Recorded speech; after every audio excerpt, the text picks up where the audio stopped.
당신의 연봉과 집값이 말해주는 한국 경제의 블랙홀. 전문가 해석. 행복한 브레인. 당신의 연봉과 집값이 말해주는 한국 경제의 블랙홀. 전문가 해석. 한국 사회에서 연봉과 집값은 단순한 숫자가 아닙니다. 그것은 한 개인의 사회적 지위를 가늠하는 척도이자 가계의 미래를 결정지을 만큼 무거운 경제적 짐입니다. 그런데 지금 이 두 가지 핵심 지표가 보여주는 괴리가 우리 경제 깊숙이 자리 잡은 블랙홀을 드러내고 있습니다. 이 블랙홀은 개인의 노력과 희생으로는 도저히 메울 수 없는 구조적 결함이며 계속해서 우리의 경제적 미래를 빨아들이고 있습니다. 정리하면 연봉으로는 도저히 따라갈 수 없는 집값의 상승, 그리고 그 사이에서 초라해지는 우리의 삶, 이 바로 그 블랙홀이 만들어낸 현실입니다. 이것이 왜 위험한지 전문가들의 시각을 빌려 깊이 있게 파헤쳐 보겠습니다. 1. 블랙홀의 증거. 연봉과 자산 가격의 괴리 현상. 가장 명확한 증거는 숫자에 나타납니다. 임금 상승률과 주택가격 상승률. 한국의 평균 임금 상승률은 최근 10여 년간 연이부터 4%대에 머물렀습니다. 반면 같은 기간 서울 및 수도권 주택가격은 때로는 연간 10부터 20% 이상 치솟으며 임금 상승을 압도했습니다. 이는 마치 제자리에서 뛰는 사람과 로켓을 타고 날아가는 사람의 차이와 같습니다.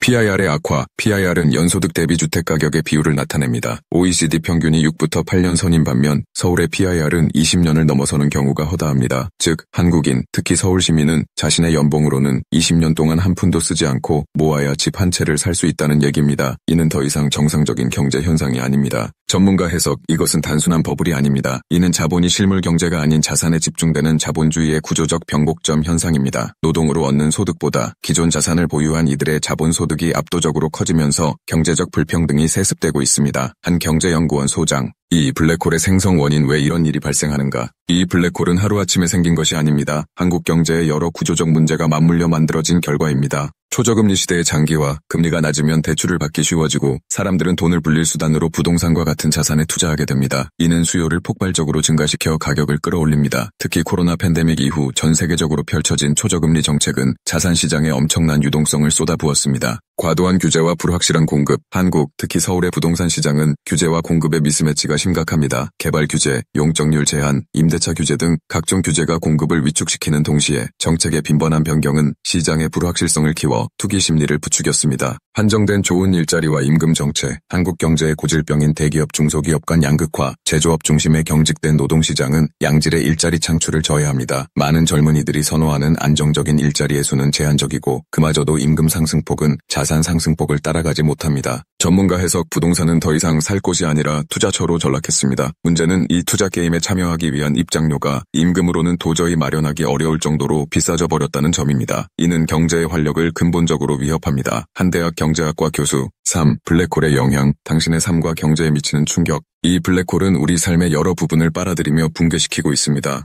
소비 위축과 경제 성장의 정체, 월급의 대부분을 주거 비용으로 써야 하는 가계는 다른 소비에 쓸 여력이 사라집니다. 식비, 여가, 문화, 교육 등 내구자의 소비가 줄어들면 소기업과 자영업자의 매출이 떨어지고 이는 곧 전체 경제의 수요 부족으로 이어져 성장 동력을 앗아갑니다. 자산 불평등의 격화와 계층 고착화. 부모로부터 자산을 물려받은 사람과 그렇지 못한 사람 사이의 격차는 임금으로는 도저히 메울 수 없는 차이가 되어버렸습니다. 이는 노력해도 의미가 없는가라는 패배감을 확산시키고 사회적 계층의 이동성을 근본적으로 봉쇄합니다. 출산율 저하와 미래 사회의 붕괴. 집 한 채 장만하기가 결혼과 출산의 필수 조건으로 인식되는 사회에서 이 블랙홀은 청년들에게 미래에 대한 희망을 앗아갔습니다. 이는 세계 최저 수준의 출산율로 이어졌으며 이는 결국 노동인구 감소, 연금 고갈, 국가 경쟁력 약화라는 미래 사회의 종합적인 붕괴를 예고합니다. 전문가 해석. 연봉과 집값의 괴리는 단순한 경제 지표의 문제가 아닙니다. 이는 사회적 응집력을 파괴하는 가장 강력한 힘입니다. 서로에 대한 신뢰와 공정성에 대한 믿음을 무너뜨리고 세대 간, 계층 간의 적대감만을 키우고 있습니다. 한 사회학 연구소 소장. 4. 블랙홀 탈출 가능성은 있는가? 이 깊은 블랙홀에서 벗어날 수 있을까요? 전문가들은 쉽지 않을 것이나 다음과 같은 근본적인 치료가 필요하다고 입을 모읍니다.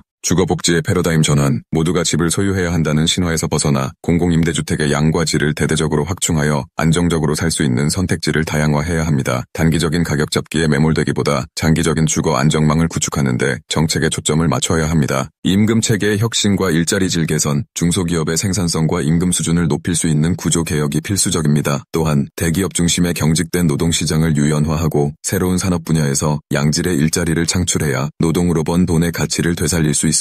조세제도의 합리적 개편, 다주택자에 대한 세금을 강화하고 토지 보유 세제를 합리화하여 단순 보유 중심의 투기를 억제해야 합니다. 이렇게 조성된 재원을 주거 복지와 사회적 안전망에 재투자하는 선순환 구조를 만들어야 합니다. 전문가 해석. 이 블랙홀은 누군가는 이익을 보는 구조이기 때문에 해결이 어렵습니다. 정치적 결단과 함께 부동산 투자에서 부동산 주거로 사회적 합의를 전환하는 게 필요합니다. 임금과 자산 가격의 건강한 관계를 회복하는 것은 이제 경제 정책을 넘어 국가 생존을 위한 과제입니다. 한 금융연구원 선임 연구위원. 결론. 블랙홀에 빨려 들어가기 전에 당신의 연봉과 집값이 말해주는 것은 당신 개인의 능력 부족이 아닙니다. 그것은 우리 경제 시스템이 더 이상 평범한 국민의 노력을 정당하게 보상하지 못하는 시스템의 위기를 증명하는 숫자입니다. 이 글이 도움이 되셨다면 행복한 브레인이 더욱 행복해지게 구독, 좋아요, 그리고 알림 설정을 꼭 부탁드립니다.